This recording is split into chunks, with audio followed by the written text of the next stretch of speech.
রাস্তায় এত ভিড় ছিল যে ম্যাজিস্ট্রেটের গাড়ি আসছে সেটাও ঢুকতে পারছে না।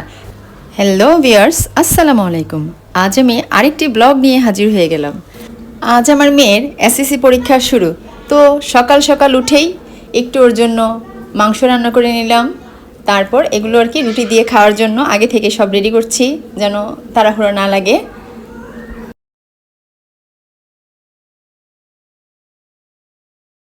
ও পড়ছে আর আমি এই ফাঁকে আরেকটি কাজ করব, মাংসটা বসিয়ে দিয়ে চলে যাচ্ছি। এই যে অনেকগুলো আটা নিয়ে নিলাম, এখন এগুলো অনেকগুলো রুটি বানাবো, ফ্রোজেন রুটি। এগুলো ফ্রিজে রেখে দিব, সকালে যেন রুটি বানাতে বানাতে আমার সময় নষ্ট না হয়। এগুলো ও যখন সকালবেলা উঠবে দুটো করে রুটি ভেজে দিলে ওর সকালে নাস্তা কমপ্লিট হয়ে যাবে।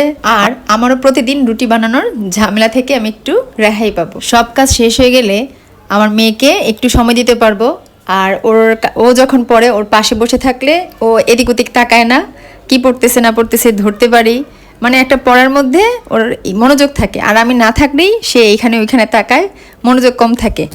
এর জন্য সব কাজ তাড়াতাড়ি শেষ করছি। সবাই আমার মেয়ের জন্য দোয়া করবেন, ও যেন খুব ভালো রেজাল্ট একটা করতে পারে।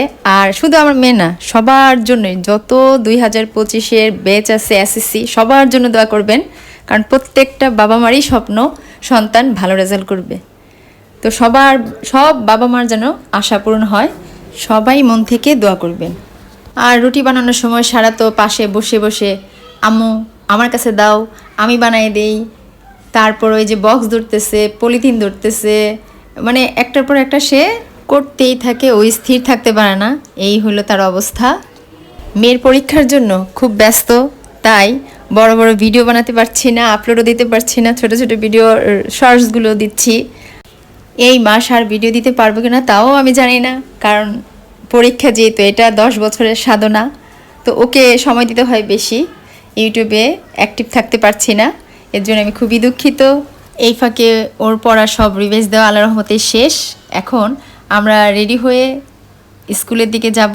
আর ওর পরীক্ষার কেন্দ্র আমাদের বাসা থেকে খুব কাছেই, তো বোর্ড থেকে নির্দেশ পরীক্ষার আধা ঘন্টা আগে স্কুলে প্রত্যেকটা স্টুডেন্ট কেন্দ্র থাকতে হবে। আর সে 9:30টার দিকে বাসা থেকেই বের হয়েছে, এই অবস্থা। আর এটা ছাড়াও সে সবসময় পরীক্ষার মধ্যে, স্কুলের পরীক্ষায় হোক যেখানেই হোক, সে একেবারে টাইমলি যায়, অথবা 2-1 সেকেন্ড আগে ঢুকে যায়, ওর এই অবস্থা। আর ও যখন বের হয়েছে পুরো রাস্তায় একটা স্টুডেন্টও দেখি নাই। ওই মনে হয় একমাত্র স্টুডেন্ট যেটা 9:30টার মধ্যে স্কুলে যায় পৌঁছেছে। সব স্টুডেন্ট 9টা 8:30টার মধ্যেই কেন্দ্রে ঢুকে বসে আছে। আর এই তো রাস্তার মধ্যে পুরো আমাদের এই রাস্তাটার মধ্যে পুরো রাস্তা ফাঁকা, এখানে গাড়ি ভরা থাকে। আজকে পরীক্ষা উপলক্ষে পুরো রাস্তায় ফাঁকা, কোনো গাড়ি ঢুকতে দিচ্ছে না, সমস্ত গাড়ি আটকে দিয়েছে, এদিক দিয়ে আর যেতে পারবে না, শুধুমাত্র স্টুডেন্ট আর গার্জিয়ান ছাড়া। তো এই যে যাচ্ছে সে, আর পুরো রাস্তার যত স্কুলের কাছে যাচ্ছে মানুষের ভিড়।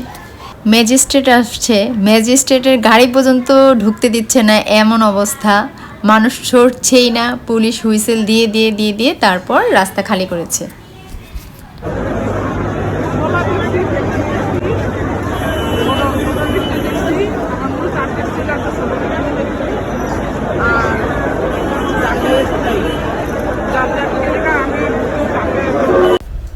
পুলিশ সাংবাদিক সব ভরা রাস্তার মধ্যে।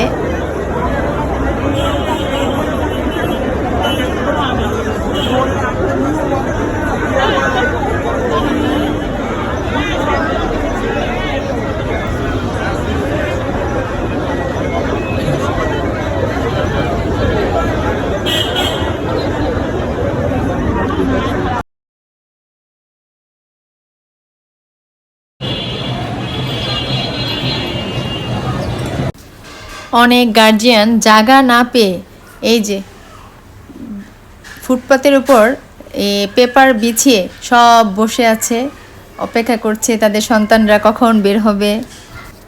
আজকের মতো এখানেই শেষ, ভিডিওটা আর বড় করছি না। সবাইকে দেখার জন্য ধন্যবাদ। আল্লাহ হাফেজ।